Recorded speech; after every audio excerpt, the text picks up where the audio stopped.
My name is Buffy Baggott. I was named after Buffy St. Marie. My father was a disc jockey. My mother used to, after they were first married, would call into his radio show and request Buffy St. Marie songs. So I've got the name, and I like it. It kind of fits now. I was born in California, in San Jose, and I have kind of, I guess, an interesting musical background. Started off as more of a rock and roll singer and musical theater. But eventually went into opera via college. I got scholarships to sing in opera. And then from college, I kind of bebopped around a little bit, but ended up in the Young Artist Program at the Lyric Opera of Chicago. And also the Young Artist Program at Santa Fe Opera. So from there, just kind of started hitting the road. And I was on the road quite a bit for many, many, many years. But now I live in the San Francisco Bay Area. I live in a little place called Point Richmond, which is near the water and sort of a small historical hamlet, we kind of like to call it. So with my husband and 2 dogs and a cat, too. We also live with a cat, Riley, who rules the whole household. They're mutts. They're from the same litter. It's a brother and sister, and they are miniature dachshund, German Shepherd, Pit Bull, Chihuahua, and Cocker Spaniel. We did do the genetic testing to see what they were because we were interested. So they're brats. They're very bratty. I mostly sing opera. At this point, I decided I wanted to kind of settle in one place. So I primarily sing with the San Francisco Opera now in their professional chorus. So I'm a tenured member, but I still kind of zip out here and there to do to gigs, like this one. This is a gig. But I do, on occasion, do musical theater. Mrs. Lovett from Sweeney Todd is one of my bigger roles. I've done Aldonza in Man of La Mancha. So once in a while, I kind of go back to belting a little bit, which is fun, a lot of fun. My background, including the musical aspect, my father is an actor, director, writer. So initially, he had a small advertising agency. So my brother and I, from very young, when we were very young, used to do commercials for him. He would hire us on, and we would get a treat. We never got paid, but we had a good time doing that. And from there on, I took some classes with Second City in Chicago, and we had that training through the opera. They were actually quite interested in making sure that we were stage savvy. But I've always liked acting, and I really would have probably done a straight acting career or a musical theater career, except that at the time I just felt like I was getting the scholarships for classical music, so it seemed like that was the right road to take. But yeah, other than that, not a whole lot of straight acting, but the opera does tend to use me now, in addition to the chorus work, in sort of character acting roles if they have something available for me. So I tend to act quite a bit, even if it's this last Cavalleria Rusticana that we did. They had a large scene where 2 people were fighting. So we got to yell out of a window in Italian at each other. He was cheating, and I'm sure he was cheating. And he said he didn't know what he was, what I was talking about. I was like, oh, sure, I'm going to kill you. Threw his stuff out the window. And then we continued a sort of a silent acting part throughout one of the bigger choruses in Cavalleria, throughout the entire chorus. And it was sort of spotlit. So it was a lot of fun to kind of get my little acting chops on again. Lots of emotion, especially in Italian opera. Traditionally, Italian is the number one language that most people really want to sing in, although I have a real fondness for the German operas. Quite a bit of my career had been doing singing Valkyries, Norns, Rhine Maidens, and the Ring Cycle.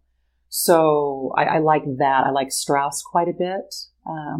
Have sung some roles in Strauss, and there's something about the German language that's lovely and really chewy. You can kind of dig into it, which is interesting now that I'm singing in Hebrew for the Bernstein piece that we're doing here. It's interesting how when they were kind of teaching me the pronunciations of it, when I was getting a little coaching on that, how a lot of it does have that Germanic feel to it. So I'm actually really loving the singing in this language that I don't get to sing in terribly often.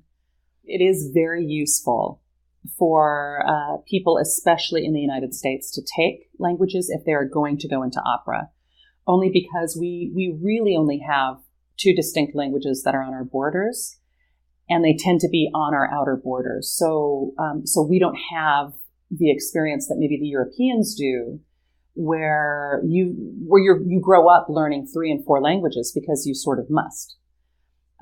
So it's very important to take the languages. That being said, what we often do is we definitely translate everything word for word, and then get as much coaching as we can on the pronunciation of the language. We like to have the right accent. We want to sound native for sure. And then in addition to that, we also use the International Phonetics language alphabet, and that helps us make sure that we have a good head start for speaking and singing the language properly. We really do have to memorize completely what we sing in opera. However, most of the big opera houses, for many of the operas, they enlist a prompter. So, and I think part of that has to do with the fact that you've got stars coming in who might be singing 3 and 4 roles back to back. And if you're a specialist in Italian roles, I can see where somebody who's singing that often and that many roles, and especially if you're a Verdi specialist, they start to kind of infiltrate each other. So most of the big opera houses like to have just that little bit of extra care, for their singers that are on stage, which is lovely, which is very nice. And they also enlist prompters to sort of help the singers as they're on stage, because the conductor is so far away or seems far away, just to kind of help them immediately. A lot of prompters will, if they're in the box, will say, speed up. Oh, your pitch is maybe a little low. Hold off. Don't sing. Now go. So they serve as a second conductor, really, which is, it's interesting. It's quite a skill as a prompter, it's quite a skill to have. And then as a singer, if you're not used to prompters, it can be a little jarring first. So I was very lucky that I had Chicago Lyric in my background, because they use prompters quite a bit and quite well. The prompters in opera tend to they tend to have a little box that's right at the foot of the stage, where they're raised just a tiny bit, and you can see their heads and they're lit, so you can see them. But because they're throwing their voices out with the prompt, they'll prompt words. They'll even sing sometimes if somebody falls off the rails. So you can hear them, but the audience can't, because their voice is being thrown toward the singers, and then the singers sing out. So it's interesting. It's a fun thing. One of the best parts, whenever we give little informal tours at San Francisco Opera, is to sneak our friends up to take a look at what it looks like from the prompter's box. It's very interesting. It's a little claustrophobic, but these guys do a wonderful job for us. It's all verbal, and then hand signals, visual. So, because there would be no way, even the prompters are, can be, 10, 20, 30 feet from where you're singing. So it does have to be something that you can hear and see. So holding up a cue card just probably wouldn't work, especially because they prompt constantly. So if you're thinking about the teleprompters that the presidents might use, politicians, even some musicians in the popular fields will use that for when they're singing on a large stage. We don't use that. The closest thing we might use is that we tend to have monitors all around the stage, and even on some of the boxes where the audience sits. Again, nobody's going to see them because that's not what they're looking at. And that we will usually put the real conductor, the person who is conducting, he'll be on those monitors, so that if for some reason you can't see him or you can't see the prompter, that you can still look at those and still understand where the beat is and come in properly. So it's quite a feat. There's a lot of electronics now that are part of the operatic experience. What's lovely about singing in large venues and small venues is that it is a very different experience. So for me, singing on the big stage, let's say, it's very exciting. You're looking out over at, like in the case of San Francisco Opera, it's, 3,000 people. that are, all going all the way to the top of the ceiling of this building. It's amazing. And feeling your voice coming back from a hall that was made to do that, where you're not relying on any kind of amplification at all. You're just singing out, and it's pretty amazing when you hear your voice come back. It bounces off the back of the hall, and you're like, yes. That's really exciting. What we lose in that sometimes, I think, is that in a small setting, you can really see people's faces. Even 300 doesn't sound like a small venue necessarily, but I can see everybody usually to the back. It also allows me, especially in an unamplified setting, to let me really play with the space a little more. In a large venue, again, you're working so hard to be heard over the orchestra, and you have to really depend on the conductor to keep the orchestra at a level where you can sing over them, and you're hoping the music is right for that, and that you've been staged properly for that. In a smaller venue, I feel like I have a little more control, and I enjoy that, and I like to play a little bit more. So even in the setting here at the Lincoln, it was interesting to go, oh yeah, this is what I really enjoy doing as well, and then being able to play a little bit, and being able to depend on Wes Kenny to certainly support what I'm doing is pretty exciting as well. Two different experiences, both equally as exciting. Memorization has always been the bane of my existence. It's always been extremely tough. So I have to spend, and from my experience of instrumentalists as well, instrumentalists spend a lot of time practicing. I worked at an arts festival in Michigan, where all of us professors on campus, you would just see the instrumentalists would be gone for hours and hours and hours, practicing, the scales, practicing passages, and vocalists do the same thing. Our problem as vocalists is that our mechanism is essentially quite small, if you think about the vocal cords. So if we rehearse for 6 to 8 hours vocally, we're not going to have a voice left at the end, unless you're like a total badass and you just have cords of steel. And there are a few people that are like that. So I tended to have to go after memorization in sort of a methodical way. So, everything helps a vocalist. So the text helps cement it in as you're learning the text and memorizing the text. The music is extremely helpful. So, I'll spend hours translating, and then I'll spend, hours learning the music just to get it, to understand what I'm singing and trying to sing it in. So some roles, it's a lot easier for me to do that. Other roles are like a Strauss role, where you're not quite sure when you're coming in. The rhythms are tricky. That can take me a very long time. Then once I move from the translation and the music kind of idea and learning the words, then all it is honestly just sitting in a room, breaking up the role into little bits, and almost singing it to myself without vocalizing over and over and over again. And for me, just because I do have a little bit of a background in acting, what I tend to do is work all of that in. So for me, like I don't have to think, okay, well, this is what I'm going to say, and then the emotion is going to be this. I try to collectively do it all at the same time. But also, as a vocalist and a stage person, you don't want to work it in so tightly that you can't change depending on what the director might want. And if you've got a really great collaborative director, they're going to bring up something in your role that maybe you didn't think of. Or they're going to ask you to take risks and do it completely differently, have a completely different emotional idea. And that's where the fun comes in, I think. So for me, to learn a complete role, it would probably take, at the quickest, a month to really get it in. And we're talking a full-size role. So it would take at least that. There are a few people that, it's easy for them. I know people that they can go through a line once or twice and it's always there and they have it.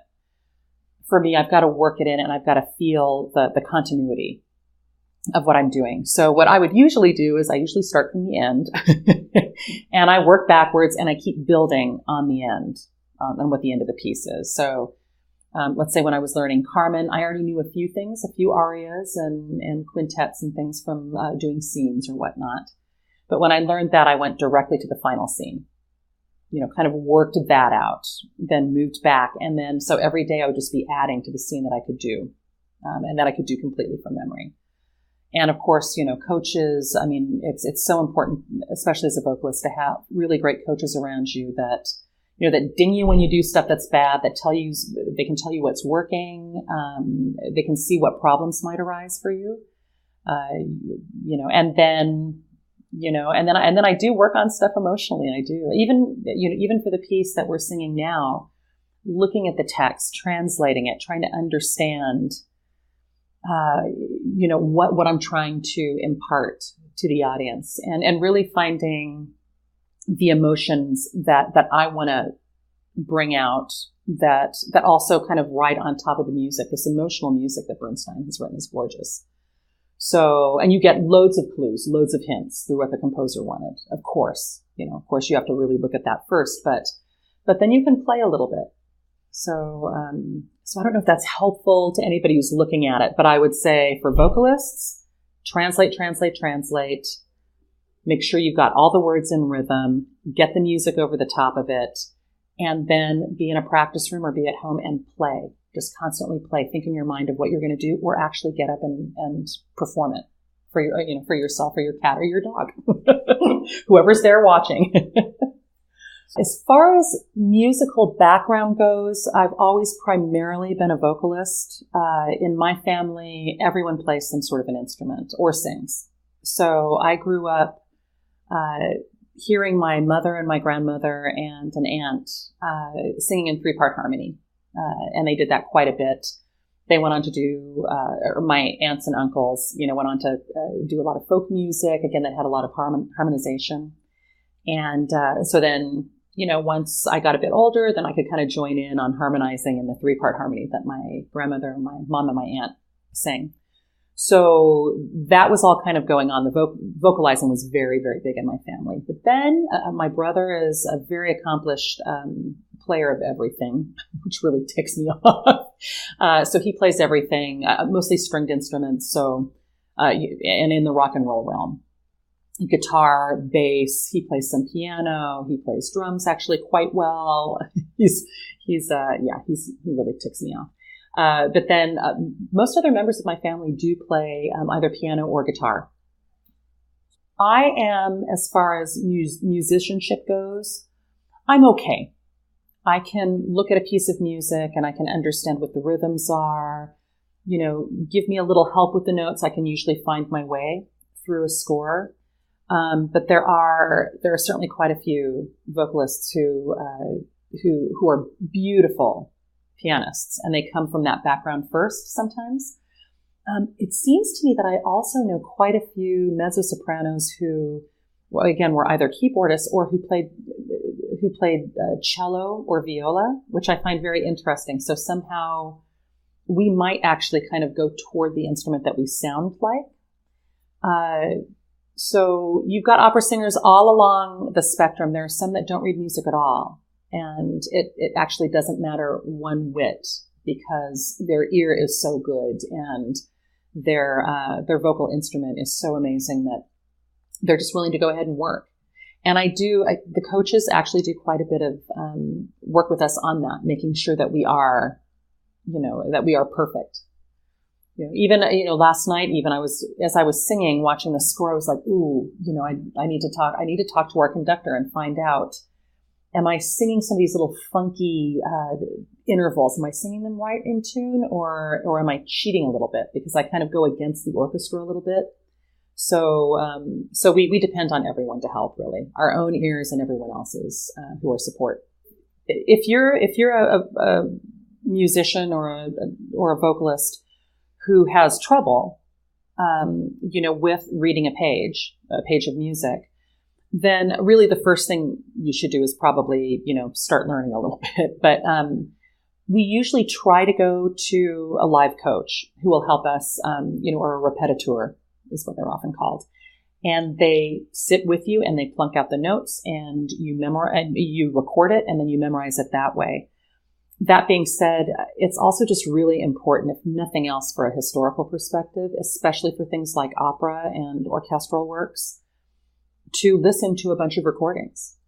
And I will not say that I'm not above, especially if you have to learn something very quickly, to go ahead and listen to a full recording, only because you do actually get a sense of how traditionally it's been performed. And traditionally means there are still a lot of different ways that people will interpret something or sing something. But then also so that you can pick up things that you might not pick up if you're just working on a piano. So I listened to 3 recordings of the piece that we're doing here, just to understand, because I didn't have a full score in front of me, what instruments I would be hearing. And it's certainly for me when I started thinking about how I wanted to interpret certain lines, one of the things I said at our dress rehearsal or our rehearsal last night was, I can hear the flute player, and especially the flute player who's playing here is beautiful, has a beautiful sound. And I was like, I want to mimic a bit of that quality of sound in one of the small lines that I have to sing. So listening to is super important. And that's something that I think that again, it's so great now that we have YouTube and you can see modern live performances. You can see historical performances that are put up by the Met or others. And it's just a wealth of information. As far as memorization goes, you don't want to sit with just one interpretation because that's going to box you in. And, and we need to be immediate. I feel, as a performer, you want to be immediate and bring the immediacy of the situation you're in. So Fort Collins Symphony, I have to say, after our rehearsal the other night and during it, and I can get a little weepy now, I was like, it is beautiful what they're doing. It's amazing. They're tight, and I think it was interesting that our maestro, he was picking apart little things and there was an immediate change. So, I understand that this is an orchestra that's made up of younger players and the old guard. But boy, you wouldn't know it. You wouldn't know it. I really honestly feel like if people are not coming to the symphony here, they need to go. They need to go, because one of the wonderful things is that if you've got a group that's playing at such an incredibly high quality, you're going to get an experience that you didn't realize you had. People who often, I think, don't go to symphony concerts, they're used to hearing and going, oh, well, we played in high school and those concerts they were okay or whatever. And it's exciting to see friends there, of course, in the high school realm. And there are often really great high school orchestras as well. But when you start really hearing people who have skills that are at such a high level, and you're hearing the music and really interpreted, it's a transformative experience. Sorry, it just is. It's the way to even get young people in who think they don't like. I don't like classical music. Then you haven't heard it live, done in the way that it should be. So, boy, I would put a shout out right now. If you're not coming, go. And plus all of the repertoire that the symphony here is doing is really interesting and really good. And I think there's something for everybody, particularly at this concert. There's going to be something for everyone. You have heard at some point a piece of music that's playing, that's being played. And in addition to that, you're going to hear a piece of music that you didn't realize that's going to strike you. And it's going to strike you as beautiful or heart-wrenching or exciting, So go support your arts. Yeah. The question of whether it's more beneficial to have a conductor that you work with all the time versus having conductors that you work with occasionally or once in a while or even only once. I think it's an interesting one. In the operatic industry, for the big houses, and most often for the smaller houses, You do have one person who is the musical director and who often is the conductor. And so they work with this set group of people often. And so you do get this experience of being able to almost, intuit what the conductor is. You know the conductor, they're going to do that. And that's a really great thing. In the big houses, the big opera houses, because the repertoire is varied and there's often quite a few performances within a week of various shows, we do enlist, a lot of different guest conductors. I think the beauty of having a guest conductor, and look, singers have to deal with this all the time because we are essentially gigging artists. We tend to go from one house to the next, so you're always working with somebody different. I think the beauty is, again, that it kind of makes you hyper vigilant in terms of listening and hearing and trying to again, interpret what they want you to do. So I think there's benefits to both, honestly. And I think that's, probably why, again, having concert masters and first chairs, that's where it's really, that's kind of what gets everybody on the same page. You've got people that are really leading the sections and who hopefully have had enough experience and who are talented enough that even with a visiting conductor, they can figure it out right away. They're like, yep. And you often see that. I mean, I see that in our opera orchestra. There'll be a little tete-a-tete between players and their chair if you can tell it's not quite gelling. But I think there are benefits to both. And I think it's a really good thing to have a different idea on how pieces should go, and even a different idea on how rehearsals should be run. What the performance, what they want the performance to feel like, different personalities. I mean, that's part of our human experience. So why not? I think one of the beauties of making music, and especially interpreting music that's already been laid out, whether it's been for centuries or whether people have known songs for just a few years or pieces of just a few years, is that it's rarely wrong when you're playing, as long as you've got get the notes, get the rhythms, try to get an interpretation down. It's rarely wrong. It's just a different idea, so it just basically becomes a question of, are you going to go along with your leader and your leader's idea or not?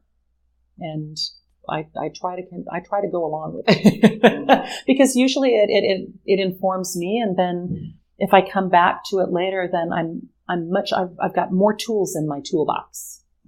I'm much more enriched, and I can look at characters in a different way. When I started, Carmen was one of my first big roles, and I got to perform it at the Lyric of Chicago. And I started off with probably a very narrow view of who that character was. And I thought, this is the right view. This is the right character. But then the more you see other people do it, the more you investigate it at different years in your life, you start finding all kinds of other things. So, I've played Carmen as, impetuous young girl, which is sort of, how she's depicted in the novel. I've played her as, very, very adult. I've played her as, never evil, but somebody who really doesn't care what happens to anyone else. It's really fun. And so now I feel like if a director asks me to do one thing, I can go, yeah, no problem, and I'm always looking for somebody who's willing to give me something new to chew on a little bit. I want rich food. I want rich meat for my characters or for any of my performances, for that matter. The idea of improvisation is interesting because I think you can improvise in a lot of different ways. So I guess if I were to recommend something to any singers out there, is take an improvisation class just for the stage work. So I think that in itself is very important. Now, when we're talking about musical improvisation, if you look at earlier works, especially the early ones, they do have large passages that singers can improvise. Now, we probably need to talk a little bit about what improvisation means. And usually improvisation, what it doesn't mean is that you just make something up on the spot. Even in, like if you go to Second City, they've practiced improvising things quite a bit so that it's enjoyable for the audience and for themselves. And certainly just like memory work, the more you do it, the more facile you get at it, right? So when you look at musical improvisations, if you look at earlier works, things like Handel, we're talking about ornamentation, or even coming up with, long melismatic phrases at the end of a phrase. Singers will often do that.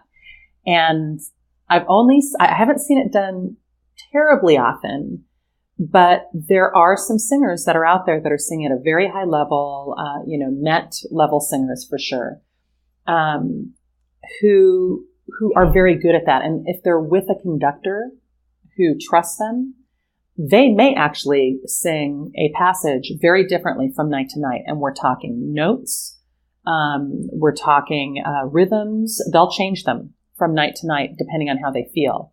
Now, that doesn't mean that they haven't kind of practiced them, but just like anyone else who may be improvising, you've got certain licks that you've practiced over and over again, whether you're a jazz musician or a rock musician. There are things that fit your fingers and fit, what you're thinking about as you're trying to play, and again, that kind of emotional connection that you're trying to make. So I think that certainly vocalists are in a position where they can certainly improvise quite a bit more, possibly, than instrumentalists in the classical realm. But I think you would be surprised more and more, even the classical musicians I know. I know there's this idea that, they have to stick to the page, they can't improvise, they can read well, but they can't improvise. More and more just because of, I think, what our culture is in the arts. We're getting a lot more varied in what we listen to and what we want to try. So I think we'll be seeing a new crop of instrumentalists and singers that cross over quite a bit easier than maybe in the past. We're not so pigeonholed, and that we must do this. And so I guess I would say even to instrumentalists, I'd be like, give it a try. Go ahead and, get some chords going and see what you can do. And most actually can. They've practiced the scales enough. They understand theory enough that if somebody's, yelling out at you, okay, A flat to D, you can find your way around that. So, and it is one of the things that I think is really fun. As a vocalist, I tend to do that quite a bit if I'm, hanging out and just jamming with friends. Even to the point of making up words sometimes, just kind of rocking along, trying to find something to sing, so I tend to sing primarily now in the Bay Area. So you can definitely find me at the San Francisco Opera, singing some opera there during their seasons, which are actually, they're quite good. We have some really great seasons coming up. And we tend to do a summer season and fall season. And then other than that, you can always check out my webpage at buffybaggott.com. I'm on quite a bit of, YouTube things. Basically, we're all electronic now, right? So you'll be able to find me online for sure fairly easily.